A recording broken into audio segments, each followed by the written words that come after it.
শান্তি আর সম্প্রীতির অঙ্গীকার নিয়ে এগিয়ে আসছে শারদীয় দুর্গোৎসব। উৎসবকে ঘিরে নিরাপত্তা নিশ্চিত করতে ফুলবাড়ির মন্দির ও পূজা মণ্ডপগুলোতে সরব হয়ে উঠেছে প্রশাসন ও আইনশৃঙ্খলা বাহিনী। সোমবার সকাল থেকে উপজেলার বিভিন্ন মণ্ডপ ঘুরে আশ্বস্ত করেছেন কর্মকর্তারা, এই উৎসব সবার, তাই শান্তিপূর্ণভাবেই হবে উদযাপন।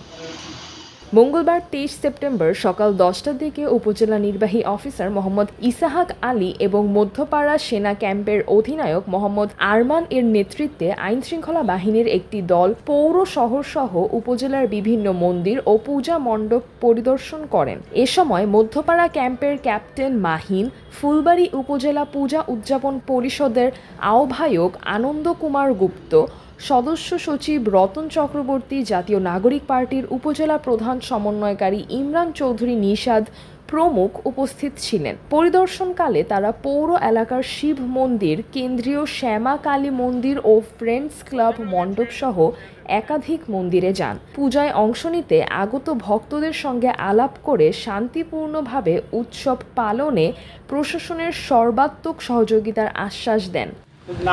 উপজেলা নির্বাহী অফিসার মোহাম্মদ ইসাহাক আলী বলেন, শারদীয় দুর্গোৎসব আমাদের সকলের উৎসব। এখানে সকল ধর্মের মানুষ মিলেমিশে থাকেন। আমরা চাই ফুলবাড়ির সাম্প্রদায়িক সম্প্রীতির ঐতিহ্য অক্ষুণ্ণ থাকুক। ফুলবাড়ি উপজেলা পূজা উদযাপন পরিষদের আহ্বায়ক আনন্দ কুমার গুপ্ত বলেন, প্রশাসন ও আইনশৃঙ্খলা বাহিনীর এমন উদ্যোগে আমরা উৎসাহিত। আমরা আশা করি এবারও শান্তিপূর্ণ পরিবেশে পূজা সম্পন্ন হবে।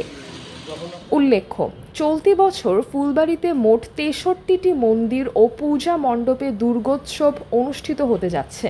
স্থানীয় সমাজ সচেতনরা মনে করছেন, শান্তিপ্রিয় এই এলাকায় আগের মতোই সৌহার্দ্য ও সম্প্রীতির মধ্য দিয়ে পূজা সম্পন্ন হবে। দৈনিক আওয়ার বাংলাদেশ, দিনাজপুর।